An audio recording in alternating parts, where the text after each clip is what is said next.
All right, my friends, here we are, and I have to make a jadoob on this, or do I? Let's just go see how this looks. So, bang.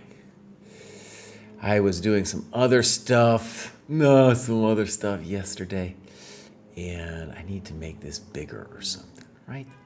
I need to make this bigger. This is actually the wrong one. This is from, will be next week's graduates. Today we're doing the graduates got released yesterday, and we're going to do the 1,000 plus people. Okay, so I need to do jadoobs. I need jadoobs.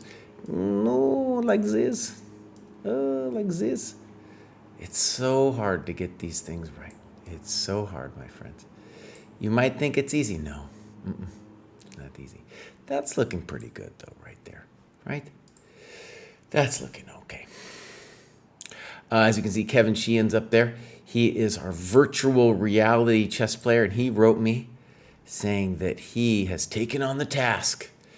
He is going to, he has created, we have all these clubs at the dojo, and he has now created the virtual reality chess dojo clubs. You can check that out. We got loads of clubs. It's the club thing. We might take I'm going to do a little tour of the dojo. The show itself, I think, won't be that long, but after, I want to do a little tour of the dojo. For the show itself, we got 6 people. Let's start. We got Chess Punk coming up. Bang. And Chess Punk is aus Deutschland. And he is, look at that heat map, dude. That heat map is stunning.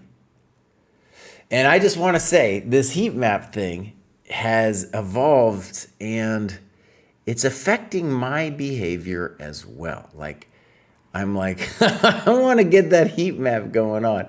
Before, I was just doing it every day, and I was doing the things that were, to me, the most essential. I was marking the things that were most essential. Now I'm going to try to mark all of the things, including doing a show like this.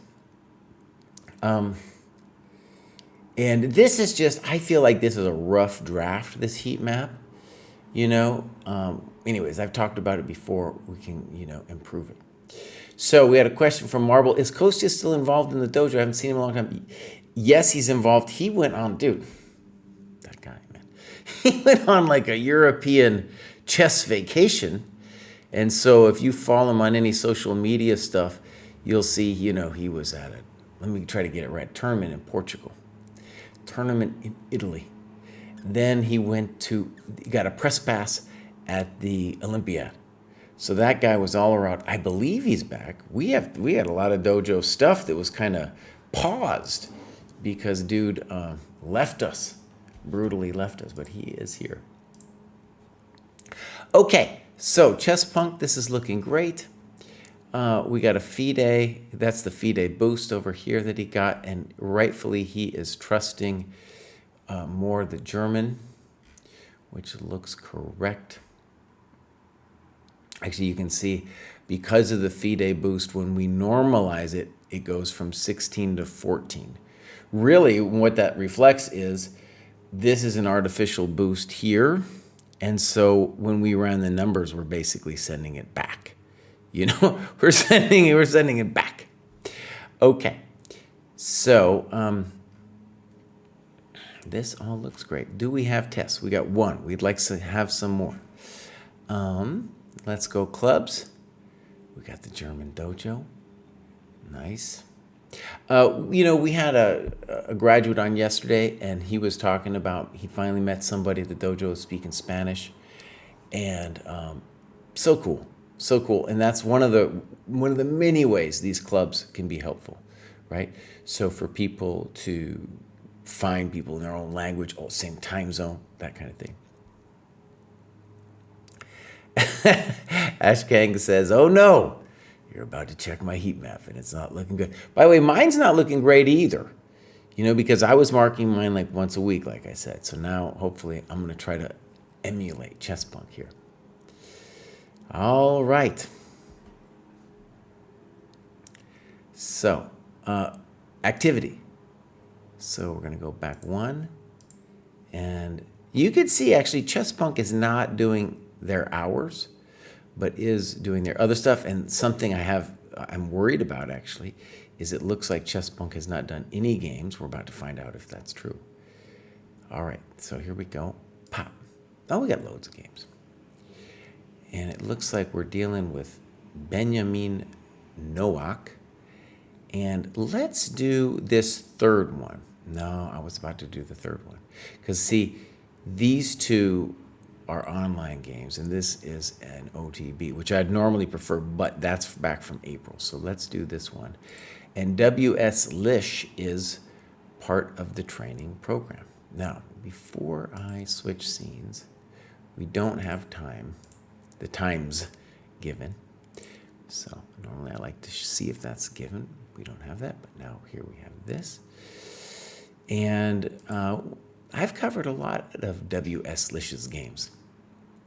Okay, so here we go.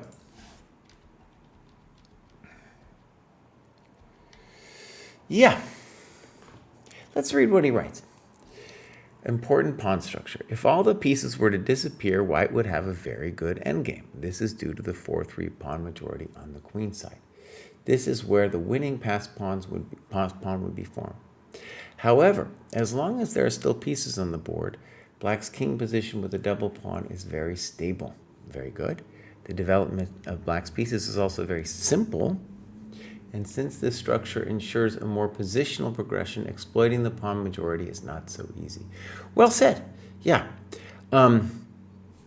This is the variation I gave in the dojo repertoire. I think it sounds like my words. It sounds like my words, but maybe it's just so simple that and it's so great. He's putting in his own words, but my sentiments, his words. Okay. So here we go. C3.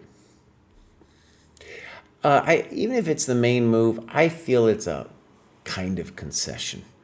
Do we really want to play c3? No, not really. But okay, he wants bishop b3, queen c2. Good. Good. Queen c2. Check. h5, exclam. Yeah. And this, when the first time I saw h5, I was blown away. I was doing commentary at the junior, so I remember it was the U.S. Junior 2019, before COVID, and somebody played h5, and I was like, oh, oh, that's my side of the board. Yeah, it was very new to me. So the old-timers wouldn't have even considered that move. Castles. And now h4 is played, which is very frisky. Maybe it's okay. My intuition would be to play knight d7. However, nothing's really going to change in that regard because white plays now h3, which is an accomplishment for us, really, in a couple ways. Now, by the way, you can see it's difficult for white to know what to do here. Because for one, if any kind of bishop f4, you got to wonder about rook e2. So we'd like to play bishop f4, but no lo puedo. And then we ask ourselves, well, what am I supposed to do here? And the answer is, I don't know, buddy. I think we might call, I know that another main idea is to castle long. That has its own problems, though, as well, simply because, yeah, I know. But I think after h5 in particular, that would be my inclination for white. Okay, so castles, h4, h3. So a couple problems. One, we might pop him. I know that looks weird, but we might pop him. But also at some point, we might get this involved, and then this would be a problem. Okay. The main thing, though, that black has to understand, in fact, and I'm so happy he did it, is what black should say to themselves is, look, this bishop, it's true, I don't know exactly where it's going to go, but the piece I need to fix pronto is this guy. And this is in a lot of Caro-Kann positions because you put your pawn here, buddy. You got to fix that thing. So good move. Good move. And now knight f4. I'm not sure what the knight's doing there, though. Oh, and now you go for the gold with bishop c7, queen d6. Okay, this is really fun. So we might come back to this decision with bishop c7. Rook fe1.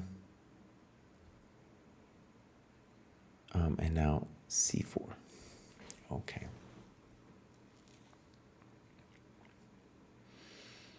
Oh, yeah, very spicy position now.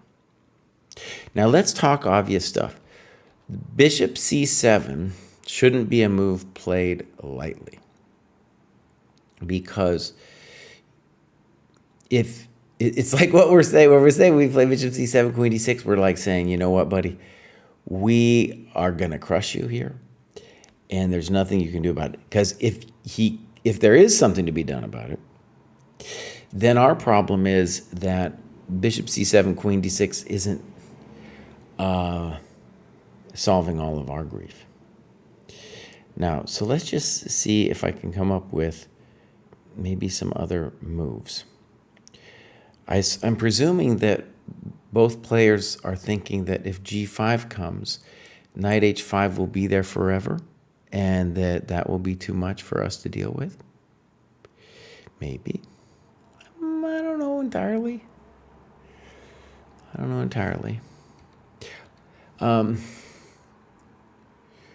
A very basic move to make would be knight e6. It seems kind of vegetarian, this move, huh? Knight e6. Okay. Very interesting position. All right, let's go try what you did. Bishop c7, queen d6, c4, probably a strong move. And now you're talking about b6 or g5. Now, one cool thing is, in that other variation of g5, the rook was still on f1, and that gave him f4 ideas. Now, white's not going to have any of that stuff. Let's look at g5, because I feel like that would be what I would think of as the most thematic. c5, queen d8, knight h5. White has more space, and the pawn on f6 is also weak, you say. Well, let's continue a move or two. I think it's clear that we want to move a piece to e6. So either bishop e6 or knight e6. White doesn't... Is white threatening anything? Good question. Good question. I don't know. Maybe some kind of d5, bishop d4 thing? Oh, so knight e6.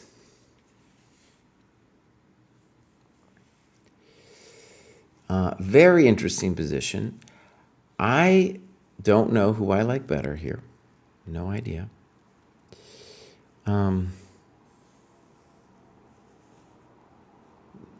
It's up to white here to find something interesting, because I'm about to play knight g7.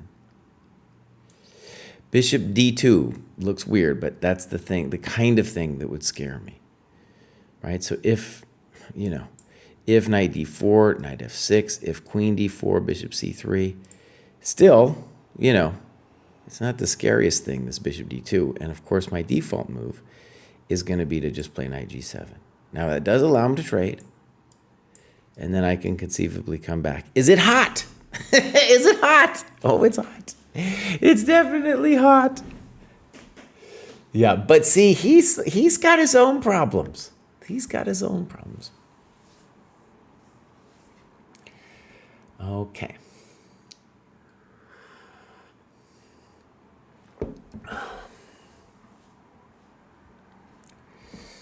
So, very interesting variations. All right, so let's look at knight e6. You don't like it. c5. Yeah, knight d4 would be surprising if it worked.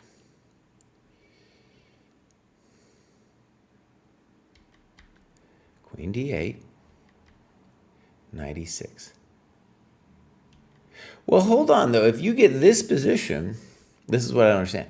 If you get this position, which seems fine for you, then why is knight e6 marked as a mistake?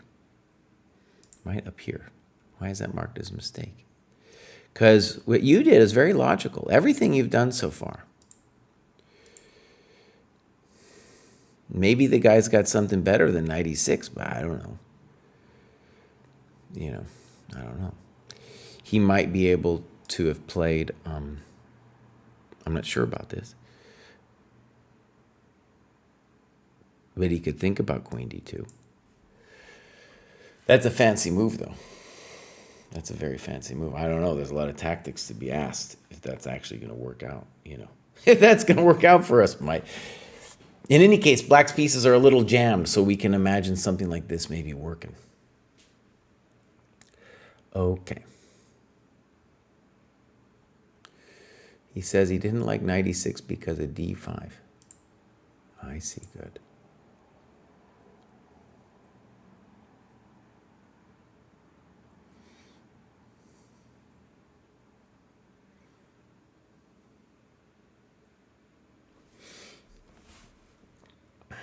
That's a hell of a move.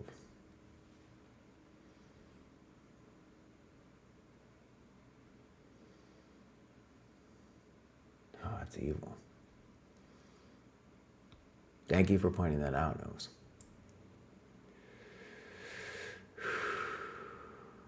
Oh, that's an evil tactic. That's just highly unpleasant.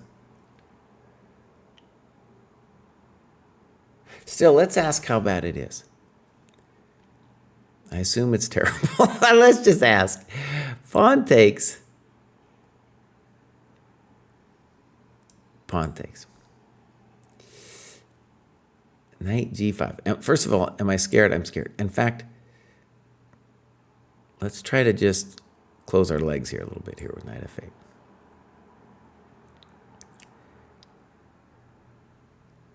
Yeah, knight f8's a good move. Now, it's still super hairy. But he can't easily play bishop c5.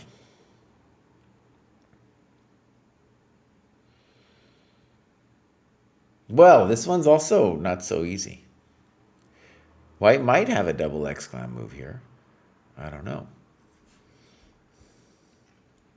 It's Vanetta Bain's world and we're just living it. Well, I guess so. Yeah. By the way, I just want to stress, if you play this variation, looking at going deep here, you're going to get similar stuff happening. So you're going to really get a good sense of the dynamics here. Okay, this one, the problem, let me just put it this way. A lot of Caro-Kann lines involve us playing against the d-pawn. And so once white plays c4, they have to understand that d4 is now a dynamic weakness in a similar way to, say, an isolated queen pawn. All right, so that was soft. Now you're doing great. Like I said, if I was white, I would want to look at queen d2. Maybe white has the advantage there. I want to stress the maybe in that. It's nothing special. The worst, just play like that. Fine. Fine. We don't have to be fancy people here. Okay, so black is doing great. White exchanges. So white, what this shows is white does not understand the problem that they have with this pawn being a weakness. Okay, we're going to say this is probably correct. Probably correct. I don't like queen e2, but I also don't know what they should do. That's got to be correct. Now he's going to this bad endgame. Okay, and you just played g5 like a madman. He's played g5 like a madman. Now, okay, I would definitely want to consider taking that thing. Now, maybe your g5 is fine, but it's risky. So, bop, bop. Now, without knowing exactly what's going on here, I think we should believe in black's position, because this pawn isn't a chump. That pawn's not a chump. Okay, but let's look at your move, g5. And the question, is there, I mean, you know what, boss? If g5, if he can't, wiggle out from trading queens, then this can't be all that bad.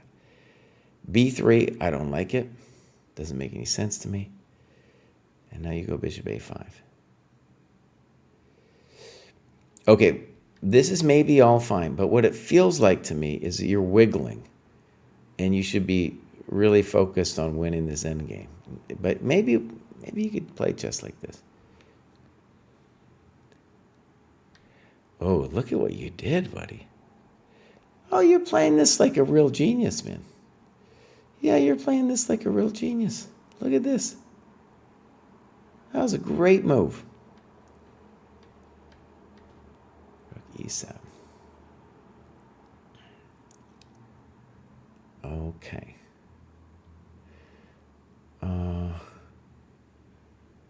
Now I'm just trying to imagine what I think about this position.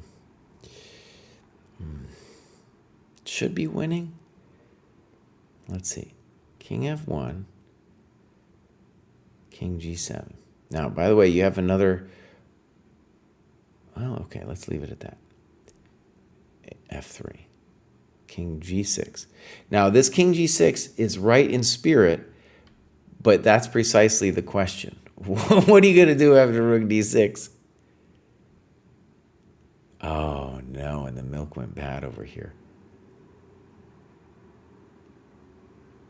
Now, what I want you to see about the way this goes bad is... Now, by the way, Ben, it really is cool if you can put in the times here, okay?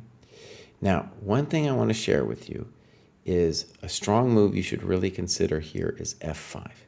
So f3, f5. Because here you're going to get the pawn back and you're solving your big problem with your king, right? After king g6, rook d6, then I don't know.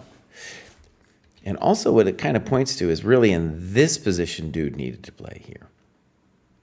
Here's where he needed to do it. And this is truly not so easy. Now here's the funny though. Rook e5. Now, rook d7 is probably the move white should consider. But let's say this b4 move, rook d5. Would this be winning? I don't know. I don't know. I still have some fears, but you're not going to be losing in the same way because now we come back and we catch him. In fact, let's start it this way.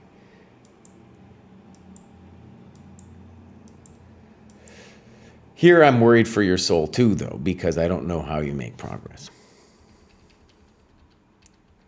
So if we imagine just this position for a second, definitely rook d6. Once we see the f5 resource, we need to do that. So we could go like this. Rook e5. By the way, I still think rook d7 is probably correct. b4 here. a3. Now, rook d7 is obviously coming.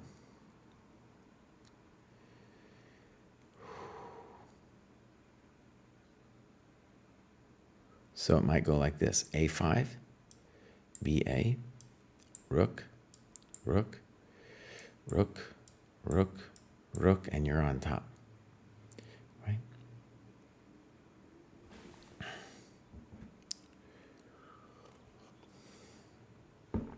Okay, so that suggests you were winning. By the way, I know one weakness at the dojo is people talk so much about their openings and yada yada, but they're not talking about these fascinating rook endgame positions. All right, so let's look at how this sadly went down. And one interesting thing you should test about your conception about this rook d5 thing, which feels desperate to me, is are you winning if dude doesn't have b5? See? Maybe you are, but I'm just saying it's not immediately apparent because he is going to come talk to your coconuts. Okay, great. Don't lose your concentration at the end of the game. Again, this game would really help from like a time graph, but those are really good notes. And one cool thing is I thought, by the way, I thought you played the opening phase of the game, even if we consider this a mistake, 96, because of D5. I'm not sure, by the way, but it felt very deliberate, like you knew what you were doing. And in terms of my just basic feel for this opening, like you were doing the right moves, you know? You were doing the right moves. So many players I see play this opening don't fix their bad night. You gotta fix it, Bose. You gotta fix it. All right, cool, that was great. So, let's go next. We had Tom. Let's see what's going on. Oh, I gotta fix my scene, Bose. All right, so we got Tom. Let's click on Tom. Oh, wait a second. Oh, I blew it. All right, Kraai has to do it correct. If I don't do it correct, the chess gods get mad. There's a thing in the world called right click, and I need to right click Tom here. Okay, so I'm going to follow Tom. Tom is also from Germany. Let me just say, I feel like our Germans, but the Europeans in general, are a little bit doing the program more diligently. Okay? This is just my anecdotal evidence from doing this show. Also, let me show this. You can see dude's... like me, he's turned onto the heat tracker and he's all over it. So that's cool. Well, that's not true, Kraai. Actually, let me just, I take it back. That heat tracker that we just saw, heat map, that's Tom joined the program last week. So he's joined and is now on it, has done 30 hours since he joined. Well, there we go. So there's the German rating. We got some tactics tests being done. He's a little bit lower on the tests than where he is otherwise, but still great. Let's take a look. Clubs. Tom, es ist Zeit. Die Deutsche Dojo. Gotta get to the Deutsche Dojo, buddy. Gotta get there. Scores. So he's already done 30 hours of work. It's looking pretty good. And he's crushing the endgame stuff. Good. All right. So now we'll see. Hopefully we get a game. No game. Tom, you just joined us. I get it. But you're going to probably graduate soon enough again. I love the training log that you've got for your first week here. And I'm hoping to see some games from you soon. All right. Next up is... Why make it so hard for me? Why make it so hard? AVX SA, who has graduated numerous times, and they joined February this year. Their heat map is kind of like, here, let me show this one. Their heat map suggests they took the summer off and are now back on it. Yeah. It's interesting how this works. I think, so by the way, we just put this heat map in fairly recently. The heat map, from especially using it as my own self and then looking at players, it's a psychological thing because at an instant, I can see what's going on with somebody in the same way I can see if they, the number of dojo points they have, what have they done? That little breakdown, right? I can see instantly. And so, great thing. All right. So, Avska, oh, buddy, I'm sure you're not that weak on the tactics test. You only did one. I'm sure that will improve. And the FIDE is matching the chess comp pretty much. So that's good. Road to chess mastery every day. All right. Clubs. No clubs. Activity. Not a lot, dude. Not a lot. Doing a lot of non-dojo. What is he doing? Rapid. Okay. Back to cohort. Got a lot of open. He's doing too much opening. Okay. Let's just see what they're doing. Middle game strategy. Simple chess. Nice. It'll probably just partial. I've done about half of that. Marble, any tips for learning typical middle game positions in specific openings? Oh, I do. You can spar those typical positions. That's part of the Dojo Training Program. You go over your games like we just did. Try to come up with some variations and some evaluations. You're going to become a monster. And when you do the opening repertoires of the dojo, which we're going to try to get more of soon, we even have a bunch of problems that are just specific to the opening. Okay, did I mark that game as review? Probably not, dude. Thank you for saying that. Oh, maybe I'll go back and fix that in half a second. All right, this game though, pop. Let's get in there. And I'm going to mark it as review before I forget. We don't have total time used. This is a very quick game here. And AVXAA is our guy. We're going to fix this. Now, one thing, no, this one, please. One thing I just want to stress is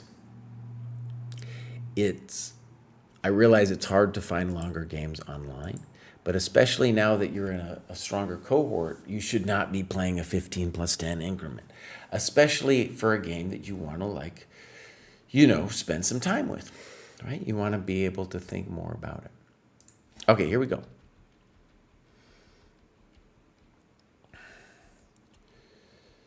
All right. So black says they're a little bit better, maybe. Bishop d2. Pop, pop. Boom. Castles. And then c4. Weird move because it doesn't do much. White could have played rook e1, queen e2, and f4 because those moves would put more pressure in the center. Okay.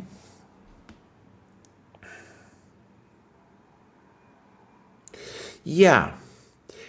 And it's interesting to kind of think about this position. I think a lot of players would think that the reason black is significantly better is because of the pawns. And it's certainly true that those could be a long-term weakness. But from my sense of the position, it's this knight. I don't know what it's doing there, He's cut. So c4, and you now play b6. So one of the things is c5 really a threat, dude? Is it really a threat? I don't know. Nimzovich said that pawn weaknesses get weaker as they move up the board. And that's been true for me. That's been a true statement. So I'm not sure I would want to stop that pawn. And you're wasting a tempo to do it. Right? And there are a lot of different moves you could do here. I don't know. You could do a lot of different things. Queen h4 comes to mind. Okay. So b6, and now you do give white a dream, which is maybe I can play c5. That would not only fix my knight, but it would not only fix my pawn, but it would fix my knight. a4, and now you played a5. And then, right, so what you're doing, this happens a lot when we're playing blitz chess. What I call blitz chess, you're playing 15-10. Is you are playing reactive moves to what white's doing, right?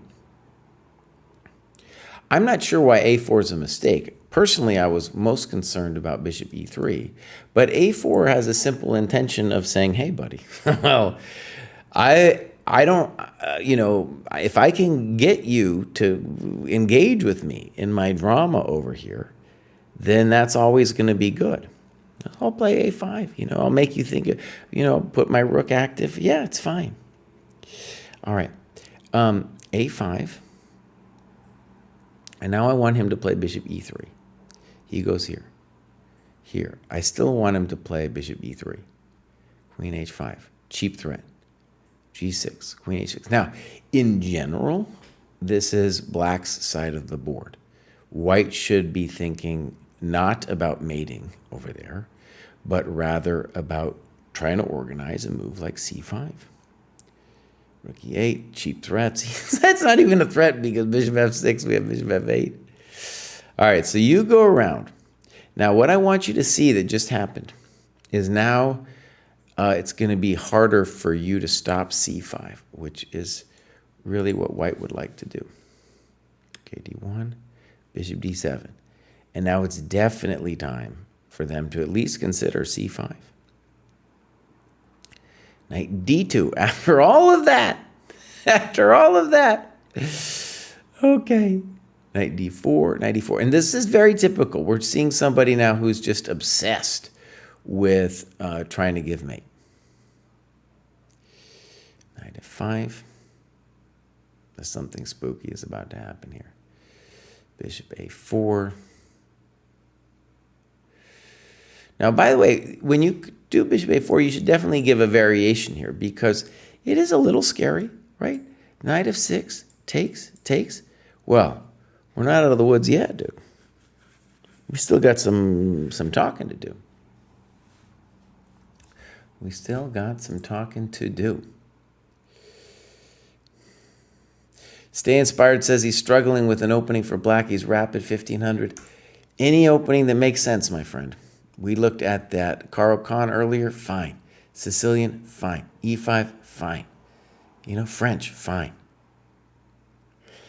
Even for 1500 perk, fine.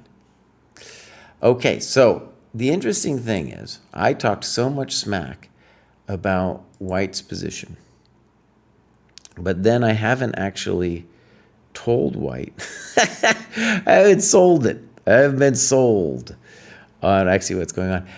So well, it's a little hot. So it became surprisingly funky for black. So queen c6, maybe not the bad move. g4, oh my God, he's coming for us.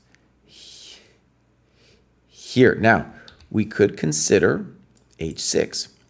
Maybe not a dumb thing to do. gf, bishop f5. So knight d4, c3, knight f6. So he's going to blunder something here. Very typical that these players are just going to be moving way too fast, right? We definitely would want, though, here to be like, hey, let's think about what, if anything, could white do in this position. So good move. And then you say, thank you very much. They should resign. They do not. That was a nice tactic. Oh, buddy, that was a nice finish. Okay, Aska. So, very simple. By the way, I have this student. This kid, man, he refuses. He's played a couple OTB games, but he's just basically doing this ridiculous 30-minute stuff. And it's been going on for years now. And, you're playing these chumps. If you play a little longer, play an OTB game, the quality is going to be much higher. And you're clearly got some ideas of how to play the game. Hopefully I said something interesting about this. And at this level, too, you're going to get all kinds of weird stuff. Like, not everybody's going to be playing fancy moves like knight b5. Okay. Ooh, did I mark it? I did. So now I'm going to follow the advice of Mr. Knows. Wait, I think I did Chess Punk. No, I did Chess Punk, boss.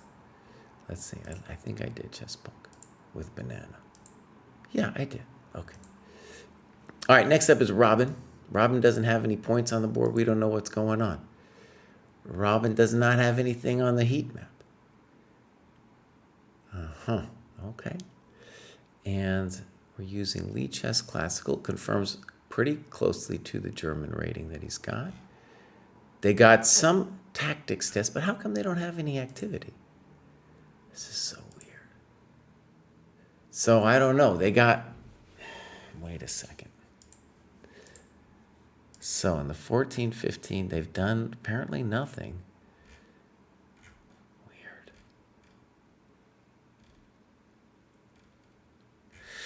Well, no games. Robin, buddy, what are you doing here, man? You're clearly doing something right. You're clearly doing something right, but we don't know how you did. All right, next up, we have Ashcan, who was way up here in 1718. Ash Luffy, beautiful heat map. Oh, wrong scene, buddy. See, no one told me about the scene. That was Nose's fault. And if we go over here, you can see Ashcan is starting to utilize this heat map over here. Okay, so that looks pretty. I mean, it looks great, obviously. Here's Ashcan. He was actually, I think Ashcan earlier in the show, he was like, dude, you're going to shame me for the heat map. Your heat map looks pretty good. We're going to do my heat map at the end of this show. So, cool to do if you got some rating stuff. Let's look clubs. Join a club, Ashcan. But tell us who you are, buddy. Say where you're from or something. Okay, then we got this. Let's go back one. Ooh, he jumped from 16 all the way up to 18. Lots of tactics. Some maiden twos. I have a feeling no games. At least no games are showing up here. Oh, Ashcan. Now, this is where you should feel shame, Ashcan. Shame to not have done your games here.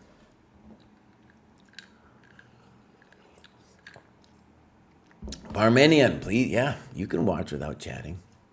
The dojo prefers the silent type. In any case, time to join the dojo. That's right, Quad XE. Ashcan hasn't done any classical. Well, let me just say, now that you're up here, bud, 18, 19, it's time to do a little classical. He's slowing, it's a little longer. Maybe begin with a 30-minute game.